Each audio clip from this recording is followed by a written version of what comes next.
Welcome back to the Hats We Wear. Today, I'm happy to have as a guest Lance LeFort. He's going to talk about the hats he wears, the joys and struggles of those hats, and how he's overcome the struggles. Thanks for joining me, Lance. Hi, Beth. Thanks for having me on the show. Really appreciate being here. I run a small boutique recruiting firm. Primarily, we focus on the film business, animation, marketing, creative industries in general. Um, and I've been doing that for a number of years, about 7 or 8 on my own. I used to work corporate side at big animation studios and visual effects studios, and I was in marketing before that. But I've always often been around talent acquisition, recruitment, that sort of part of any company's business.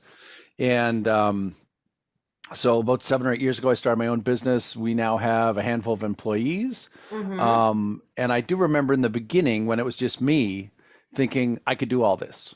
Yeah. You know, I don't All know the if it's just hats, your, right? yeah, yeah, I could, I'm talented at that. I've done a bit of that. I can do that. I can Uh-huh. do that too. I can do that too. And Yeah. then you realize that you don't have the energy if you get busy and Yeah. you're going to have to outsource something or find somebody else to do at least some portion of it. And the other thing I remember early on, after about 3 years of kind of struggling, I'd get really busy and then have no business, and then get really busy again. Mm-hmm. So like highs and lows, really big waves. And to the point where I had a partner in the States that I'd worked with a few times in the past. So if I got really busy, I'd call him. And he was doing the exact same thing. Small business, he'd call me, help.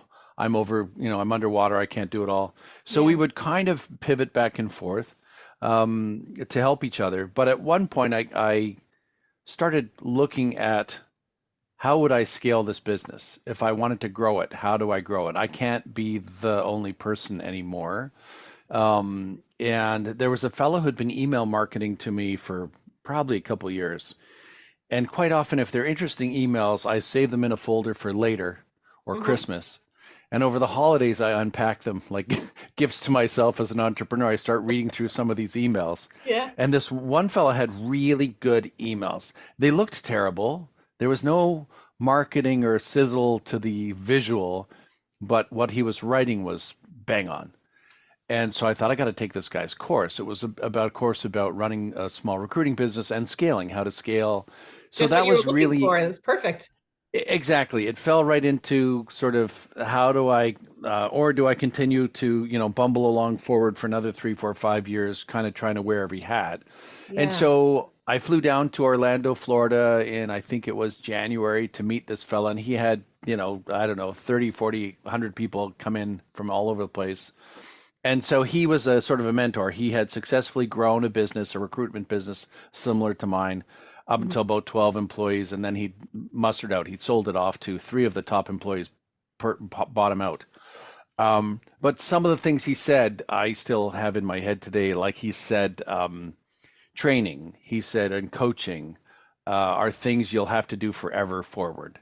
Because he said different coaches will impart different bits of information that are relevant to you. You can't get it all from one coach. So he said, you can sign up for my program, but I highly recommend you go chase down other coaches afterwards Mhm. and see how each one does their thing and learn from different mentors. So I thought that was really cool right at the beginning, right at the gates. He's saying, get out there and expose yourself to and there was a couple other pointers he had. He said if you are ruminating over something for more than 5 days, you should have given it to someone else to do. So he Okay. said if it's your Interesting. taxes, if it's your accounting, if it's low-level admin tasks, he said, these $5 and $10 an item, $5 or $10 an hour items should not be done by the CEO of the company. So he said, even hire your kid or the neighbor's kid or somebody at a lower rate than you would pay yourself and get them to do that admin or the smaller low-hanging fruit tasks because he said otherwise entrepreneurs get bogged down in that all the time. You get stuck in the mud. And so that was important. And then one of the other turning points, I think it was like a 3-day seminar, and he had other coaches with him. So they'd break out into different topics. And I was having lunch with a owner's son, and he was probably 18 or 19 years old. And he mentioned Fiverr and Upwork, and I'd never at that time I never heard of those things. And so I said, "Well, what is that?" And he said, "Oh, we outsource all our data work overseas, and we put it up for contract on Upwork or Fiverr, and it's like a freelancer board, a job board. So you say, I need a data list built of CEOs in the following industries in the Western United States. And there's a million jobbers around the world that will bid on that. I'll give it to you for $3 a name, or $2 or $5 or whatever. They all have different rates. Hmm. So he and his father had been doing this for quite some time. And it basically, instead of, because he said we used to scrape the data, we used to buy subscriptions to different services and do all this stuff ourselves. But now for a few bucks here and there, or he said, I think they were paying $6 or $8 an hour somewhere to an overseas company. Um, and he said in that country, in their economy, $6 or $8 an hour is probably more like $25 an hour because of the cost of living. So he Yeah. said it's not a bad rate for them. It sounds crazy for us, but it's not a bad rate for them. But anyways, he said that was one of the things they'd done to build business development marketing lists, was to offshore the back office, so to speak, of scraping that data, grinding that data, getting phone numbers, email addresses, and so on. So that was an important part of just hearing that fellow, who was again 18 or 19 years old. He showed me the websites, and here's how you set it up, and here's how you put an offer up, and then the other thing he said was, we have a recruiter in the Philippines that works with us. And I said, well, how do you have this is many years ago, but it was interesting that they'd been doing it for a few years with some success and some failure. Nothing was perfect.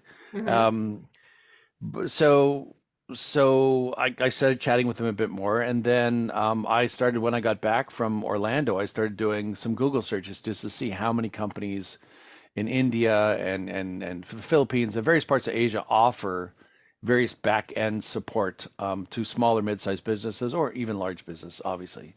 So to scale, starting out on my own with not a lot of money in the bank, I was able to find a couple good recruiters overseas at I wouldn't say it was cheap, but it was cheaper than hiring somebody local. Okay. To start, when I got really busy, I could hire a contractor basically for a few months to get the business, to get the low level sort of stuff out of my hair.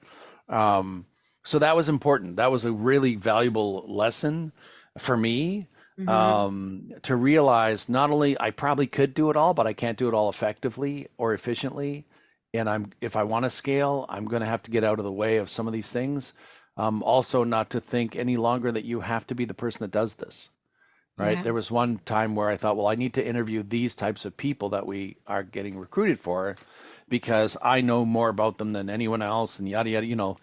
And then I found over time, and it was another recruiter that I talked to. She said, "Isn't that just like interviewing X?" And I said, "Yeah, it's very similar." She said, "Just get out of the way." She said, "Just let it happen. Let's just let it flow, right?" Yeah. And so it's that sort of thing. I think when you're running a small business, there's some bumps along the road. You have to learn when to dig in and when to step out and let someone else do it. Um, and the coaching, I think, has been very valuable because a lot of us, working from home now, small business, you don't have an environment with coworkers or a Yeah. boss. Hmm. And so you lose that framework and that structure around you.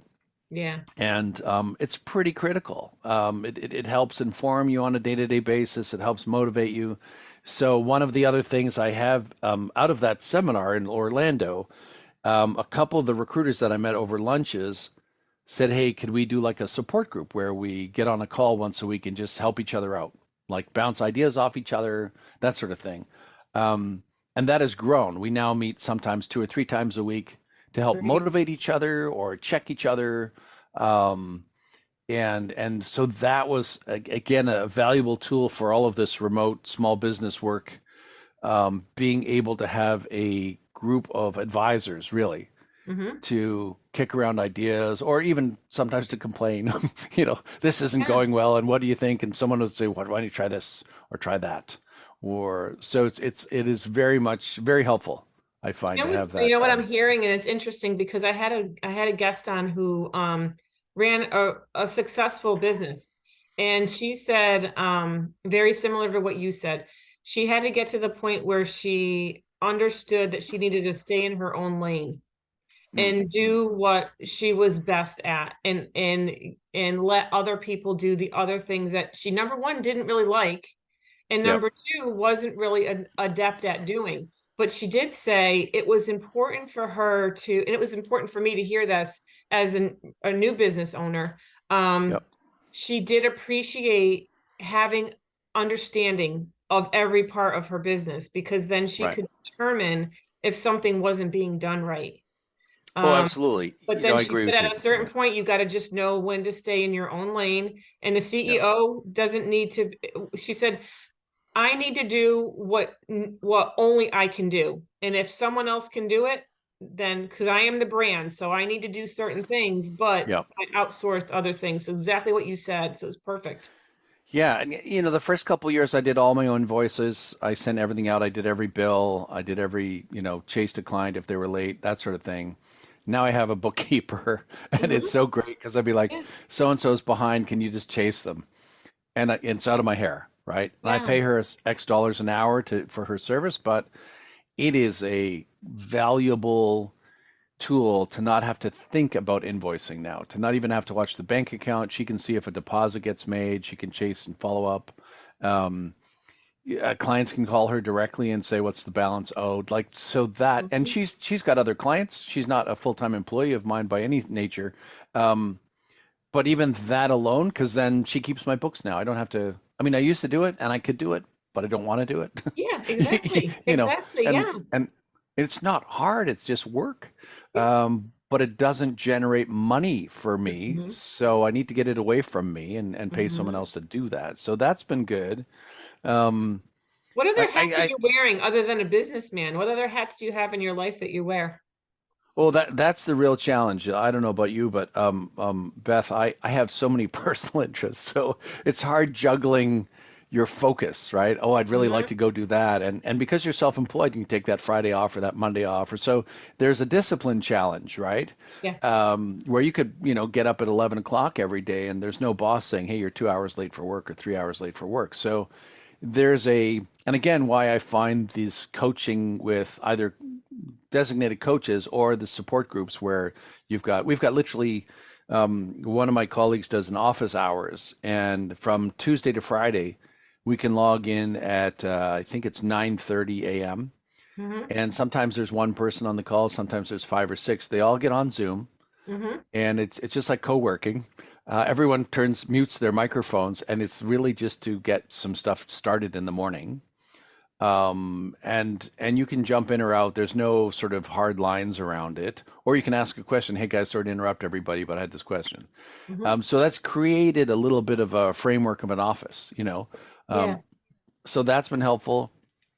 But yeah, outside my business life, I've got like I travel. I'm an avid motorcyclist where we go long distance on bikes and go through the woods and tour all sorts of crazy places we probably shouldn't be on motorcycles. And so so that's distracting. I've had to learn anything to do with that has to go into a separate email box, not my work box, because otherwise it's like ADHD all day, right? I'm like, oh, look at this Panama. I could go travel through Panama on a Yeah. motorbike or Vietnam or wherever, Alaska. So those I'm learning over time to get any of that fun stuff to drop into other boxes, not my Hmm. work box. Hmm. And that has been, one of the other benefits is I'm trying to build travel into the work. So as an example, I will fly down to Los Angeles to see a few clients, and then I'll rent a motorbike for a week and drive around and then come back. So it's kind of a Perfect. hybrid trip, right? Part business, but I can write some of the things off against the business. So that I Hmm. think is a plus of being self-employed because you couldn't do that if it was, if you're an employee of company X, you're not able to do that. So there are definite pluses to this, life of running your own company. Hmm. I've had many people try to hire me the last couple of years. Can't you just come in and run our recruiting services and our recruiting teams and our talent acquisition teams? And I've said, I would have done that 15 or 20 years ago, but I don't think I make a great employee because if someone says you're 5 minutes late for work, I'm like, yeah, but I'm going to work till 7 or 8 o'clock tonight. So Yeah. why did we just waste conversation here? Yeah. Um, so it's more I'm entrepreneurial. I'm very independent minded, and so being my own boss is probably a good fit for me. Hmm. Um, and I if I have to work on a weekend, I have to work on a weekend, or if I have to work late at night, I work late at night, or whenever I need to work to get the job done. And that doesn't always fit very well in some companies that want a 9 to 5-ish existence of their employees. Yeah. Um, So my work-life balance is different than that. I don't want to. I used to have a lot of 9 to 5 jobs and I have to rush home in the evening, and then sometimes you're exhausted by the time you're home, and Yeah. you've got zero energy left for the things you want to do with your life. Mm-hmm. Or they say Exactly. you get 2 or 3 weeks vacation off per year. And I remember one employer and said 2 of the weeks must be the first 2 weeks of August because we shut down a bunch of our facilities and we retool. And so the owner, I remember the owner saying, so, we're giving you 3 weeks vacation, but you only get to pick one of the weeks. The other two are mandatory. And I thought, wow, thanks for the vacation, but it's ordered that I take it here. Those Yeah. things didn't sit well with me, you Yeah. know. Yeah. Um, and so again, And why I that's when think you that know, and I'm going to interject for a second, and I applaud you for knowing, okay, this isn't working for me. And yeah, that's part of what my whole podcast is about is people under figuring out, and I love when people share this about themselves when they know that something's not working for them anymore. And even though it may be scary or challenging, they're taking a step away and saying, no, I want to do this instead. And so many people just stay stuck because they're right. scared to step out. So I applaud you for recognizing, no, this isn't working for me, and I can do something else.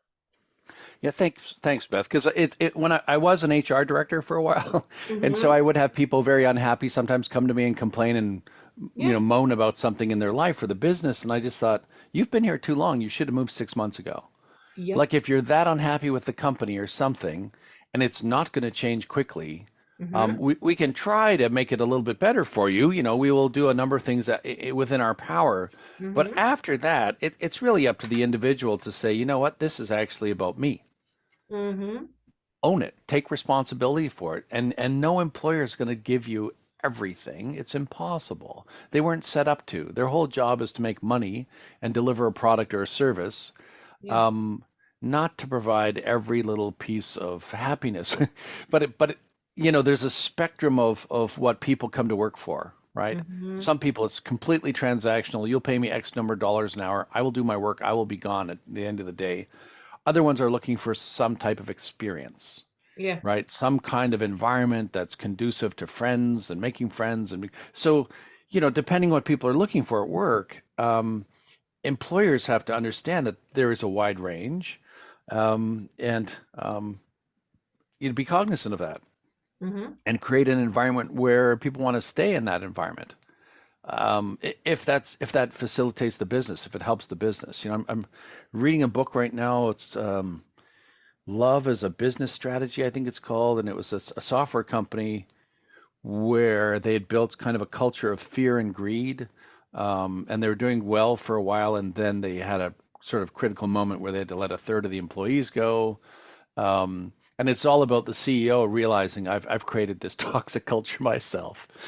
you know, the management had all been recruited because they were top dogs at places and they crushed the numbers all the time. The KPIs were amazing, but they had built this culture of people that wouldn't speak up if they saw a problem because they thought they're just going to get, dismissed for it or beat up for it or anything. So anyways, he has this Waterloo moment where his company has to let a third of the employees go, and a few things transpire. But anyways, he comes back with this sort of, I want to build a culture where people care about each other. Yeah. Mm-hmm. And And you don't and he want to stay said like, there. Yeah. well, and he said, the people that he'd recruited to be his senior executives were like, what? Mm. That's not what we came here for. We came here for stocks and dividends and equity and so he said like over time a good chunk of the people that had been there left because they didn't fit with the alignment of where the company was going. Yeah. But on the flip side, a lot of people were so glad to hear it because they thought, well, now I can be safe at work. This environment will be a place where I'm supported.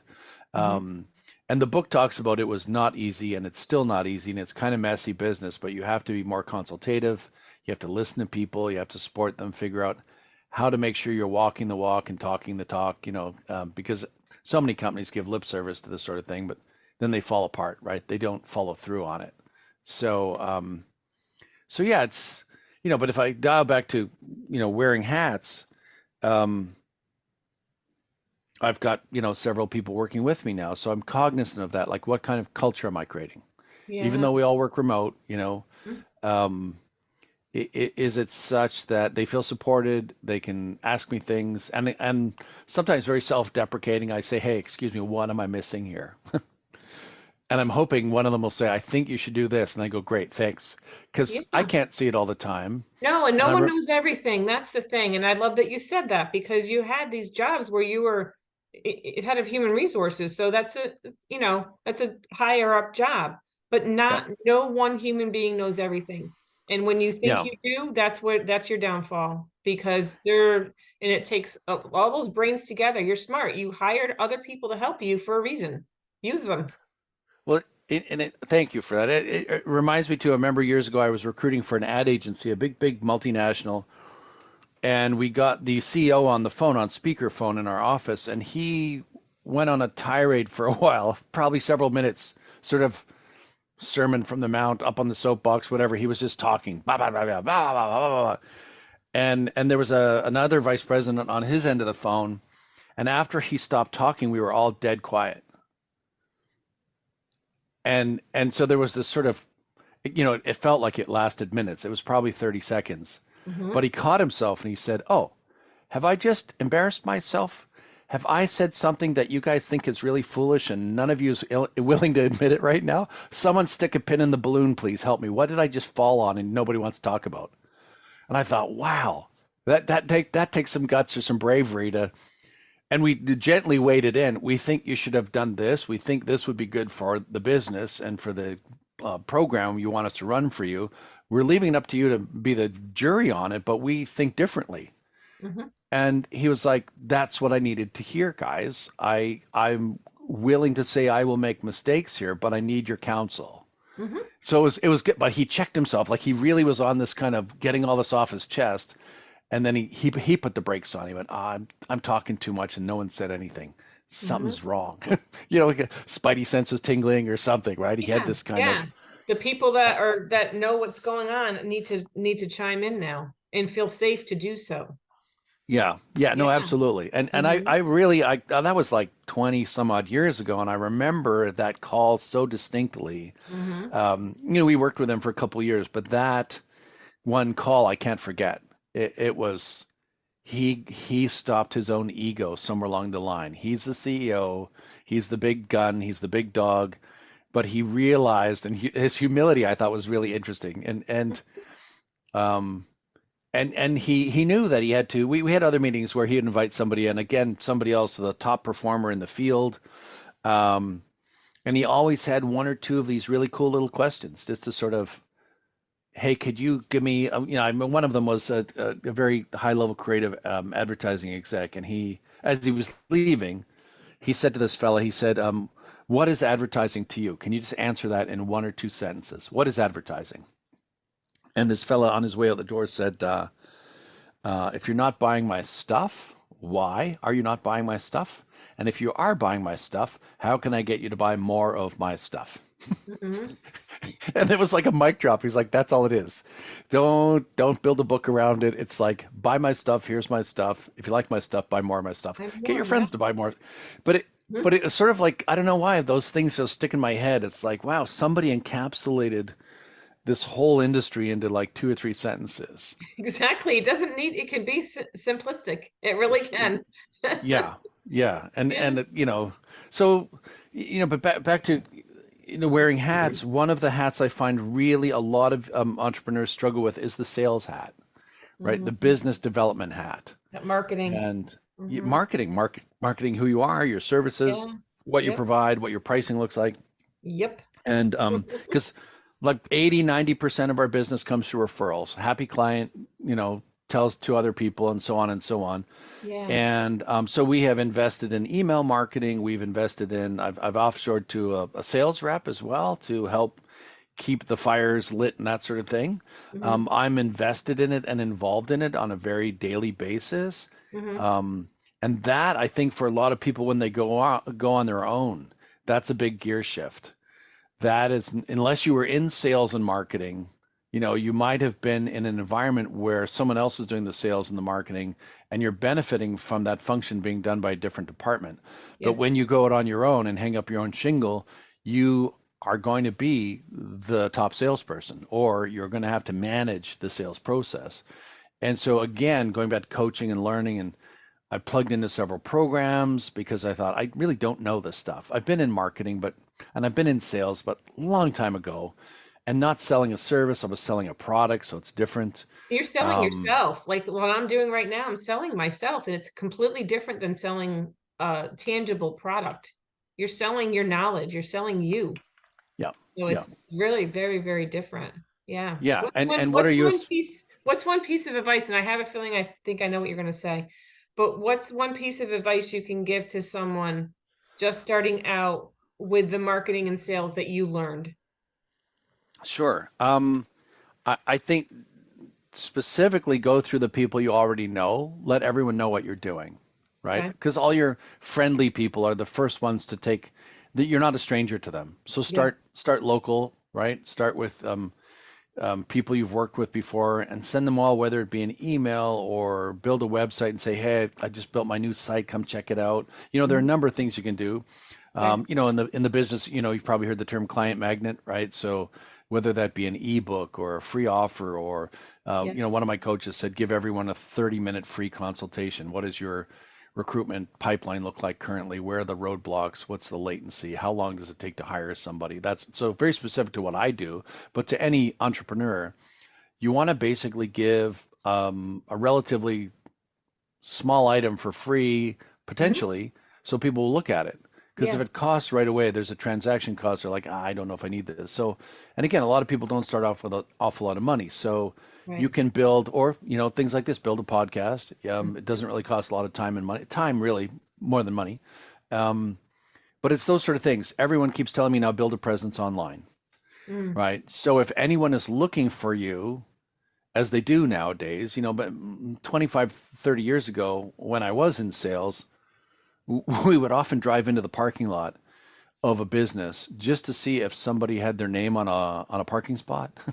Because quite often the CEO and the VP of sales or somebody had the spots closest to the door, Yeah. and they had a nameplate. So I thought, okay, I've got two names now in that company. I know two names. And then we Interesting. would call in on the directory late at night when everyone had gone home and start dialing through to try and find that person's extension, right? To leave them a number, or, hey, I've got this crazy opportunity for you. You might want to look at it. Here's my number. We had a lot of ruses and games we would play, but Hmm. LinkedIn didn't exist. Yeah. Yeah. So a lot of us had old directories, or we would pay for Zoom info, or there was a couple of Barons. There was a few other services that basically logged the executive teams of all companies all over the world, and then you had to pay thousands and thousands of dollars a year for access to these lists. So if we were local, we'd just get in our cars, scope out the territory. Um, but back to your question, I think it's like, yeah, I have to understand sales. What I've heard time and time again, if someone wants to look for you now, they can look on, several social media engines. They can do a quick Google search. Hmm. You have to be visible, Yeah. and also not just a logo or a website, some content. What is this person about, right? Yeah. Because if they can click on a few things and listen to you talking, or see you, doing things like this, interviews, podcasts, YouTube channel, they get a flavor or a sense of, do I need to even call this person or not?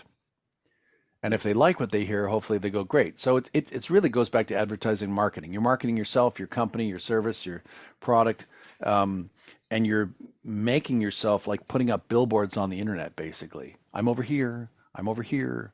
I've got Friday's fish and chip special, whatever you want to call it, right?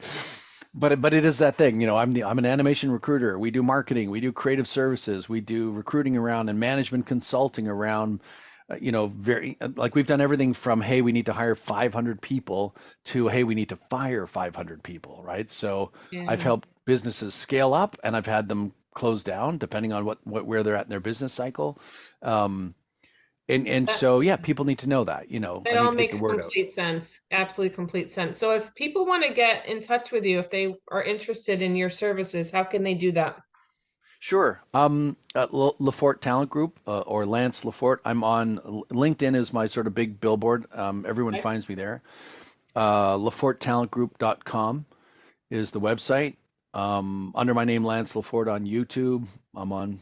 Instagram. I'm all over the place. Okay. You know, trying to sort of hit all the different socials now, and we're starting to build more content as well with the same intent. I'll add all that But information to the show notes so that people can find okay, know cool. where to find you. Great. Thanks, Beth.